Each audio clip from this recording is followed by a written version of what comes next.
And we are live. G'day everyone, Mike over here, and you are listening to My Creative Journey, episode number 49. Well, I hope you guys have had a great Christmas break if you're listening to this just after Christmas. I hope you've had a great holiday, a great little time away, a great time away from your own life, from your business, from your work and things like that. So that has been really good. I know for myself, I'm not quite sure how my Christmas has gone as I'm recording this before Christmas, but hopefully it's gone okay. I'm recording this at the moment. I'm away from home. Just recording this actually in the car, this episode. So I'm sorry to all of you guys who are watching on YouTube. If you're watching over there on YouTube, this is an audio only version of the podcast, but I still will have the audio up on YouTube if you guys are over there tuning into this episode. But I'm recording this episode in the car outside while I'm at home at the moment, just before Christmas. And I thought it would be important to record an episode. I enjoy recording these episodes every week, so I'm not going to let that stop me. And I think we should always be striving to do the best we can with the environment that we are surrounded by. I think you can easily be held back by a lot of environmental factors in life and a lot of things in business especially. I think that's an easy way to be held back. But in using it, I think it can allow you to push forward with your creativity. I think having constraints and having environmental constraints especially can really help creativity and help you push forward in producing things to some sort of a different standard. I think it sometimes can be helpful to really push you outside your comfort zone, I guess, and make you produce something that is a little bit different, but also can really help you and help change your perception on things moving forward. So that is what we are doing here today, recording an episode outside in the car, and I think it's going to be a very important one for you guys. As I said, I hope you guys had a great Christmas, whether you're listening to this episode in the car on the drive home from Christmas, if you went home to see family for the Christmas break, if you've been away on holidays, if you're listening to this in the car, hello, and thank you for tuning in. If you guys are already back at work in the new year, I hope you've had a really productive break, and I hope you've had some good time away to be able to think about some different things and think about things that you can implement in your own business, in your own creativity, and things that you are interested in changing in the new year. I think it's a great time of year, as I spoke about in episode 47. It's a good time of year to be thinking about those goals and thinking about things that we want to be doing in the new year, and especially moving in and opening business as things start to get back to normal after the holidays. It's a great time to implement new things after you've been away for a little bit of time. I think for me, always the downtime is a great time to be able to be thinking about new types of things. It's not really until you step away from work. It's not until you step away from the things you do on a day-to-day that you really have those breakthrough ideas, that you really have an understanding of where it was you were trying to go. I think that whole metaphor of if you just have your head down and working, you can't ever see where you're trying to go. You can't ever see where you're steering on the road. You're just driving aimlessly. And if you're not ever going to have a look up and see which direction you're headed in, it's very hard to change and very hard to see that you've easily gone down the wrong path. So I think taking a bit of time away really helps that, and really helps to just to provide that bit of a check to make sure that you're on the right path and really heading down into the things that you would really like to be doing. And if there is things that you are interested in changing, I think it's a good time to sort of brainstorm those types of things. If you've really come to the end of the year and thought, I'm not heading down the right path that I thought I would be going down, and it's that time to sort of reevaluate things and start to check yourself and really think about the things that you could be implementing within your business. I know for me, it was always over those breaks and over those periods of away, over those holidays, that you start to be able to come up with the best ideas. When I originally decided that I wanted to start this creative journey, it was whilst I was away on holidays, and just feeling like once you've taken that step back and taken that time away, you can really start to understand how either happy or unhappy the environment may be making you. You can never really understand that in the moment. So for me, when I was away on a break, I had decided that I really wasn't happy with the life that I was in, and I really wanted to change it to do something that I enjoyed every single day, and to change that to be able to create things in my own life that I really wanted to do, and to be able to make a business around that, and be able to make a lifestyle around that as well. I think that's really important, and a lot of people will come to that over these breaks. And that's really what I wanted to speak about today, because I think it's super important to be able to have that space, to think about the things that it is that you want to do in your own life. I think taking time away is very important, and being able to think about if there is a big change that you would like to make in your life, this is the perfect time to be thinking about that and thinking about what are the steps you can be putting in place in the new year. I hear from a lot of people, and I know for myself as well, I think one of the hardest things when you're going to change something in your life, you're going to start something new, you're going to come at something from a completely different angle. If you're going to really change, overhaul your life, if you're going to end a job, you're going to start a new creative career, you're going to start a new career in something completely different, you're going to be really having that pivotal moment where you do decide that you want more for your life and you really want to change. I think the hardest thing can be explaining that to other people. And I think that is one of the biggest things, because it does often tend to coincide. You having these big breakthrough moments, I think, is super important in realizing that you want something more for your life, but then that can often coincide with you being away on holidays and being away with other friends or family and being there with those types of people. And it can often be the hardest point to then have to explain to other people the things that you want to do. First of all, you're not really sure yourself. You're always, when you have these big ideas, you're never sure which direction they're going to go in. I think that's a good thing. I think not exactly being planned out is a really good thing and a really good way to throw yourself in and just work it out on the fly. So then it can become hard to explain to other people that you've had this idea that you really want to end your job and you really want to go start this new business in something completely new. It can be hard for them to understand when you don't have an exact plan of the things that it is that you really want to do. If you don't have a plan, it's going to be hard for them to understand what it is you do. And especially if it's in a creative industry, I know a lot of people trying to explain to friends and family that they really want to start a new business in a creative industry that friend or family member may know nothing about. It's very hard for a lot of people to understand the new businesses these days and new ideas that you may have, that they are actually achievable. There are a lot of people who may not understand that those types of careers are able to be achieved, and therefore explaining that to someone else can be very hard. It can be very hard for yourself to then have conviction to walk into something like that when no one else seems to think that it's a great idea. And that can be really deflating. We all have people who we've come to for advice, we've come to just share an idea with, and they've sort of immediately shut down that idea because they either didn't think that it was achievable or they didn't think it was achievable for you. And I think that's a really hard barrier to overcome, and it's probably the first barrier that you really need to overcome. You need to, first of all, try to convince yourself, but you probably haven't convinced yourself yet. You've probably just had this idea that it's something that you would like to do. You've always wanted to start a creative business. You've always wanted to do something, work for yourself. You've always wanted to do something you enjoy for a career. And then you first come to that, and then the first thing you're confronted with is a friend or family member saying to you, "Oh, I don't think that's a great idea," or "I don't think that's for you," or "I don't know how that would work." Even by them saying that, I think you've got to be really strong in yourself, and it's very hard to be strong in yourself in the early stages when this is just a brand new idea. You're just floating ideas around and thinking that this could be something that you potentially do, and then the first thing they come to say to you can be something very negative, and whether they know it or not, and whether the intention of that is bad, I think the intention is often very different from how it comes across, because the intention of what they're saying is not to be negative. The intention is really comes from a place of that they don't understand, that they don't know as much as you probably do. And therefore, naturally, they're going to be apprehensive of that. They're going to be a bit on the back foot and think, "I don't know how that's going to work, and I'm trying to protect you. I've got you and your best interest at heart, so I'm trying to protect you," and think that this idea that you've just had may not be the best idea. You know, you've all heard people say that you always have these ideas, you have grand ideas. "I don't think this one's going to work. I don't think this one's for you.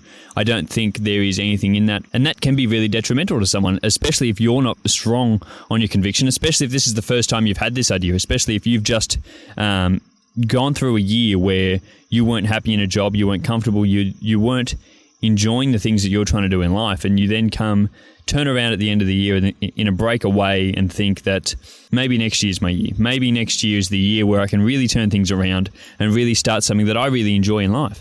And you float this idea to someone else, and they're a little bit hesitant about the idea. It's not that they've said it's stupid. It's not that they've said flat out, absolutely not. It's not like you've gone to a partner and they've just said, "No, that's not something you can do," because if that's the situation, well, you probably need to be talking about other things. But it's just that there's a bit of apprehension there. They've just asked a few more questions that in turn can make you think that it's not the best idea. And I think that can be very negative, and that can be very hurtful in the beginning stages.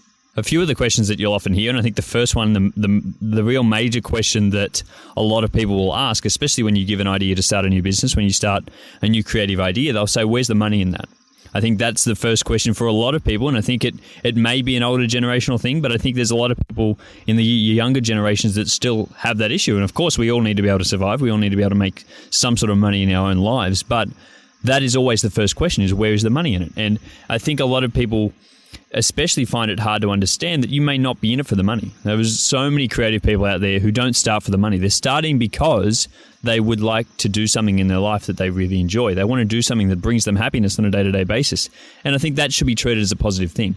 I think we don't always walk into a job knowing that we're going to be earning X amount of money per year. And I think there is some uncertainty in that, but there's also some really, really positive things in that, because that tells me from a personal standpoint that they probably are going to make it in that business, because they're trying to do that out of a place of love. They're trying to do it out of a place that they really either enjoy what it is they're trying to do, or they really gain a lot of enjoyment from that. So I think that should be treated in the initial stages. That should be taken as a really positive thing, and should be really helped to be able to move through that, because that is really something that if someone comes to you and says they really want to make that change, I think we should always be trying to be supportive of that, but that is not always the case. And unfortunately, a lot of people can tend to think about the financial aspects way earlier than that should be probably even considered. The other thing that I hear floated a lot is the idea of security. Now, a lot of people will be very hesitant for you, especially if you're someone working in a somewhat quote-unquote secure job. If you're working a 9 to 5, if you're working in a full-time job and you think that I'm not really enjoying this, if you tell someone you're going to give that up, and you're going to go into creative career, 9 times out of 10, there's going to be some sort of, I don't think that's the right idea. Maybe you should hang on to it and try and do something on the side first. Maybe I think you should try to do something a bit more secure. People are concerned about security, and they will always take that approach. I think a lot of people, that is their first instinct. There are so many people. And if you're in the position where all your friends and family don't really care about this, I think you're the odd one out, to be honest, because there are so many people out there, and I know from speaking to a lot of people that there are so many people out there who have been met with that first up. But I think if the last couple of years have taught us anything, it's that there is no security in work. There's no security in any job. There's no such thing as financial security in any 9 to 5 job, because over the last 18 months and over the last 2 years, when we went into lockdown, everyone was out of a job, and any industry at the drop of a hat could be completely out of a job and out of any sort of income for an extended period of time. So I think that idea of security can be easily turned around these days when people ask about where's the security in that job? How do you know you're going to have work in a few years' time? How do you know this industry is still going to be there? Well, at the end of the day, you don't really have security, but every industry doesn't have security. And I think if you're just walking into a job because it's got security, chances are the security falls away by you being complacent in a job that you don't really enjoy, in a job that you may not necessarily find fulfillment in the day-to-day. So then in a few more years' time of you being in a job you hate, there's no security in that anyway, because you could turn around and really hate it, or you may not be producing enough work on the job. You may not be working to your best ability. And so it's easy for you to lose a job when you're in that position, as opposed to a job that you really enjoy, as opposed to a job that you've chosen, a career that you've chosen for yourself, where that is able to be something that you are able to do long term and really find fulfillment in. And if that happens to transition to something else in a few years' time, well, so be it. But we don't need to walk into a job knowing that it has security. And then adding on to that, the next question that will always be asked is, what's your backup plan?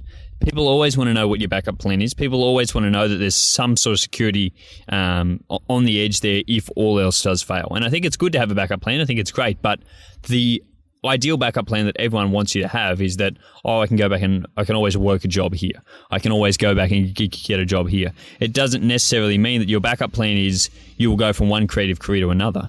I think it's important to have a backup plan. It's important to have enough financial security in place. It's important to have some sort of standing that you're not going to be out on the street in a few months. But it's also that fact of, if you think that's going to happen, it probably will. So you have to walk in with some sort of conviction with yourself that you are going to be able to make this happen. And I think 9 times out of 10, if you think that it can happen, it will happen, and you'll be able to make it happen for yourself when you put yourself in that position. If you put yourself in a position to say, well, I can walk back into another job that I've already got lined up, then you probably will be walking back into that job in a few months, because you won't put as much effort into the main thing that you really want to be doing in the initial stages, because you know that there's that backup plan, and you know it's probably going to be easier. You know, it's not easy to start a creative career, and no one argues that point that it's easy. People often say that if you work a job you love, you'll never work a day in your life, and I don't think that's true. I think you definitely have to work. There's definitely hard aspects of it, and you definitely work, but the actual fact is that the enjoyment you gain from that work offsets how hard the work is. So you're happy to work hard because you can see rewards from it. You can see enjoyment, you can see financial rewards, you can see the amount of work you have to do over time is decreasing, because if you can create separation from your business, I think that's super important, then over time, these things are only going to get easier. And with that comes along something that you can then enjoy long term. And I think people confuse that for not being work. I think there's definitely work to be done, but the work will probably be more enjoyable. So yeah, if you're just going to be relying on a backup plan, I think that's never the best way to go. If you're relying on walking back into the old job that you gave up, it can be hard to put the work in the start. It can be hard to do the hard yards in a new creative business, in a new creative career in the beginning, because you're always thinking in the back of your mind, oh, but if this doesn't work out, this is too hard, I can just go back and do something else. And people will always think that is the better option for you, because if you're not willing just to throw yourself in the deep end, people will often think that you need that backup plan. And often, if you have a backup plan, you're going to end up having to use it eventually anyway. A few of the other things that I think people find very hard to understand is, first off, trying to get into an industry that they don't know much about, trying to get into a career that they're not unsure about. I don't know why people have the opinion that if they've never heard of something that it isn't a good job. Like if you're not going to be an accountant or going to be a nurse or going to be a lawyer, that it's no longer a good job because they've never heard about it. If you want to go be an audio engineer, if you want to be a digital artist, if you want to sell NFTs, I don't think it matters what you want to do. Why does anyone else feel the need that they need to understand what it is you want to do before they allow you to go and do it? But before they seem to give you their blessing on going to do the thing it is they want to do, they need to be sure on that they know what it is, because if they don't know what it is, then how can it ever be a career that is able to be stable? And how can it ever be something that's going to be secure? I think in this day and age, there are so many different careers out there that all have their own niche. There is so many different niche things that you can possibly do. And people come from that scarcity mindset where they think that if you're targeting a very narrow career, then there are only a certain number of jobs in that. Then there's not much work in that. There's not much to do. There's not many people in the world who want that sort of service. So if you come to people with that, their scarcity mindset will take over and tell you that that's probably not the best idea, because there's not a lot of work in that. There's not a lot of things you can do. There isn't a lot of money in that. Whereas if you're going to be the best at that in the world, there's probably a lot of money in that. There's probably a lot of work. There's probably a lot of secure work in that if you're the best in that industry. And I don't think anyone ever strives to be average. I don't think anyone walks into a career and strives to be average. I don't think anyone walks into a career and says, I'm going to be an average tradesperson because then I'm going to get heaps of work and I'm going to earn heaps of money. If you were walking into any career and trying to be average, you probably wouldn't get a lot of work. You probably wouldn't get a lot of inquiries. You wouldn't get a lot of people wanting to work with you because they know you just provide an average service. So it doesn't matter what niche you go into. If you're providing the best service out there, if you're providing the best quality around, if you're the best in that industry, it doesn't matter how many people there are in that industry. There is at least one person in that industry. There's at least someone who wants it. And so if you can push yourself and be able to get to that top, then it doesn't really matter. So that whole idea of not being in something that not a lot of people know much about, I think goes out the window. Because at the end of the day, it doesn't really matter if your great aunt has ever heard about it. If it's a job that you know is out there, if it's a career that you really want to do, if you know something about it, other people will know things about it as well. And therefore, it's able to be done. Hand in hand with that comes, how are you planning on starting in that career? How do you plan on trying to get into that industry? People think that you've got to walk in and have so much experience, and especially in the day and age where university is everything, you needed to go and actually learn a skill, you need to go and learn off someone else, you need to go and get an apprenticeship, you need to go and learn on the job from someone else. People don't understand how you could possibly start in a career where you don't actually know anything about it, where you don't have an education in that, where you don't have quote unquote formal training in something. People don't know how you're going to start in that career. If you tell them you're just going to open a business in the morning, people are like, well, how are you going to make that work? How are you going to get yourself out there? How are you going to be up to a standard that you need to be in that industry? I think for a lot of people, they don't understand the concept of you working for yourself and you trying to create something for yourself and starting off and moving up. A lot of people expect you to just start in a job and be earning X amount of money because they think you're a skilled worker, because they think that in any other industry, in any other educational industry where you had to go to university, you would walk straight into a job and you would be there because you're qualified to be there. So people don't understand, how would you ever start in something that you're not having to be qualified in? I think one of the really big concepts that a lot of people struggle with, and a lot of people from older generations tend to struggle with, is the idea of working for free. Now, this idea has come about a lot recently, especially in a lot of creative careers where you would work for free in the start to be able to build some sort of portfolio. People don't understand that working for free is something that you probably should do. Working for free is an okay thing to do.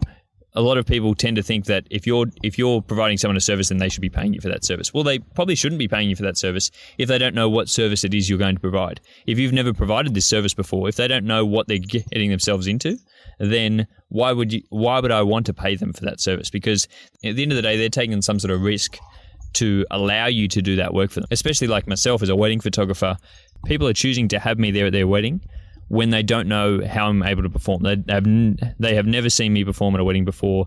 I have never been to a wedding before. If I'm just starting out in this industry, that's a lot of risk that person is taking on.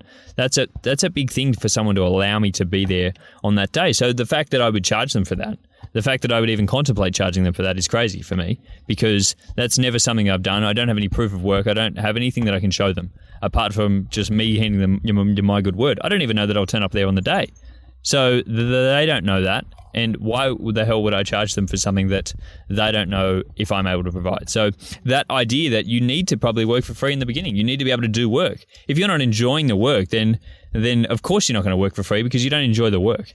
You know, if you're in an industry where you're really not enjoying the work you do every day, then you would really hate turning up and working for free, because the only reason you're there is to get paid. But in most creative careers, people aren't there just to get paid. They're there because they really enjoy the work. So working for free or not working for free, it doesn't really matter at all. Regardless of whether you're getting paid, I think the work and the quality of work is still the same because you really enjoy the work it is you're trying to do. And you know in the long run that by you working for free, by you building up that portfolio will allow you to get more work from more higher paying clients, from more people who you'd like to work with, and work in an industry that you really enjoy. If that's the sacrifice you have to make, if that's the small sacrifice in the beginning to do a few jobs for free that then will allow you to work for the rest of your life in a career that you really enjoy, I think that's a sacrifice worth making. I think that's a smaller sacrifice, in my opinion, than a lot of people who would end up at university to do 3 or 4 years of unpaid training and actually pay for that training to walk out and then be uncertain if they're ever going to get a job at the end of that university degree. So for you to be able to say, I worked a few jobs for free in the beginning to now get paid to do something that I enjoy for the rest of my life, I think that's a pretty good sacrifice. And not a lot of people tend to understand that. Not a lot of people understand that that's a pretty good way to be able to get into an industry and just email a few people and say, I'll work for free, because not a lot of people will turn down free work. Not a lot of people will say, if you offer someone to do something for free that they have been paying for a lot of time, not a lot of people will turn that down. So that's a very great way to get into a new career and a new profession for yourself, because not a lot of people are going to turn that down, and you're going to be able to be creating work right from the start because you have the skills and you just have to prove it to other people. Now, I know I've been speaking for a little while now, and I really want to start to wrap this episode up because I am just rambling a little bit, but I think it's important, and I think the whole message of this podcast was really to say to not pay attention to other people. I think too many people take advice from people who don't have any idea in the industry, don't have any idea of what they want to do. It can be very daunting when you first come to yourself and think, I'd love to start in a new career. I'd love to start a new profession. I'd love to start a new creative endeavor. You know, I'd love to open a business in this. It's great to have that sort of ignorant ambition at the start. It's great to be able to think that you can achieve anything, that you can go out there and do whatever profession that you want to do and get paid for it. That's great. You may not have it all worked out. You may not have the actual process. You may not have a business plan at the start. You don't need to. I think it's important to go and work and just do the work and see where you go, see where it takes you. But a lot of other people will then throw input on that as soon as you tell them that that's something you want to do, and say a lot of different things like we've spoken about today. A lot of people will think that they can give you their opinion on it when their opinion is not based on anything at all. Their opinion is not based on them ever trying it. Their opinion is not based on them ever having gone through a struggle like this before. Their opinion is definitely not based on them saying that this industry is not able to be made in. Their opinion is just based on the fact that they're probably trying to protect you, and they probably think that if there's a 50% chance that you only make it in that industry, then that's not a very high chance. You know, people trying to protect you from that and trying to protect you from getting to a point where they think that you could ever be vulnerable, where you could ever be unsecure in work, and where you could ever be out of a job again. And people don't want that for you. But you have to be strong. You have to be strong with yourself and knowing that this is something you want to do. If you came to this decision, if you came to a point where you think that you really don't like your job and you're genuinely considering starting a new creative endeavor, starting a new creative business, walking out and working for yourself, if you've gotten to that point, then there must be something that you genuinely think that this is something that you want to do. You wouldn't get to that point otherwise. So you can't let other people's opinions, other people's unjustified opinions, uneducated opinions. You can't let that define you. You can't let that have an impact on what it is that you want to do in your life. And especially around this time of year, especially when every man and his dog will put an idea in, will ask you what you're up to, ask you what your plans are for the new year. If you're going to let their opinions bring you down, you just can't do that. You just can't allow people to have an input on you and bring you down. It's okay to accept their opinion. It's okay to hear what they have to say. There may be some people who genuinely have an opinion from a perspective of having tried it before, but that doesn't mean they've tried exactly what you're going to try. You don't know what you're going to try. You don't know where you're going to be in the next year. And if you never start, you will hardly ever know. And the best way to learn is by starting. The best way for you to learn where to go to next is by starting. And you may not end up in the career that you initially think you're going to end up in. You know, I started out in a very different creative career than I thought I would ever end up in. But here I am talking on a podcast because it's something that I think is very important. It's a message that I like to share. If I told someone I was going to start a podcast, they'd think, yeah, that's great, but is there any chance of that actually being anything that you are ever going to do? Well, I don't need it to be anything I'm going to do. It's just something that I really enjoy. And I think through that process of really enjoying something and through the process of it being something that you really love, you're going to find a way to make it work, regardless of what anyone else ever has to say. So I think that is all I'm going to say for today, guys. Remember, don't be scared of taking risks. Don't be scared of ignoring what other people have to say. Ignore people who have never done what it is you're trying to do before. Don't take advice from people who have never been in a position where you would like to be. Only take advice from people who've tried what it is you've tried to do before. You know, it's okay to make mistakes. It's okay to have changes along the way. It's okay to change things you want to do. But if you never start, you'll never get in a position to make mistakes, and you'll never get in a position to make changes. You'll never get into a position to learn from things yourself and not learn from other people who have never been in that position before. So with that said, guys, I really hope you did enjoy this episode. I hope it was very educational. I really want it to be inspiring for you guys. Around this time of year, I know a lot of people are considering whether they should start something new in the new year. And for me, I say you should just start it. Just start it and see where you end up. You don't know where you're going to end up. You don't know what it is going to be doing this time next year, but I think that's the whole beauty of it. That's the beauty of being in this position where you're able to start something new and you're able to go out and do something that you really enjoy for the rest of your life. And if you did enjoy this episode, guys, I would really appreciate it if you could actually leave a rating and a review on this podcast. It really helps me to get the podcast out to more people, to get it heard by more people, so more people can hear me here in my car out in the open here today, recording episodes like this, where I just ramble on about things that I'm really passionate about. It would really help me to get this podcast out to other people. And as you may have seen last week, Spotify just added a rating feature on their podcast, and now go rate podcasts on Spotify out of 5 stars. So if you guys are over there listening on Spotify, I would really appreciate it if you could go and leave me a rating over there. It would really help me to get more people actually listening on the Spotify app. But if you're on Apple Podcasts as well, you've always been able to rate and review podcasts on Apple Podcasts. I think I've got 2 reviews on Apple Podcasts at the moment. I really would love some more reviews on the podcast. I know there are more than 2 people out there who listen to it on Apple Podcasts. So if you're over there, I would love to hear a rating and a review, and it always means so much to me to read those reviews. So that would be really thankful. And if you're over there listening on YouTube, I would really appreciate it if you could subscribe to the YouTube channel. These are all free ways that you could help me get this podcast out to more people. And that is really something that I'm aiming to do in the new year, to really get this podcast out to more people, because at the end of the day, I really want to help as many people as I possibly can. And I think this message is something that a lot of people can benefit from. And I really want to help people to be able to hear this message and be able to achieve things in their own life and have more conviction in things that they want to do. So with that said, guys, I hope you really have a great break. I hope you have a great new year. If you're listening to this before the new year, if you're listening to it after, I hope you have a great year, and I will speak to you all again next Monday. Bye.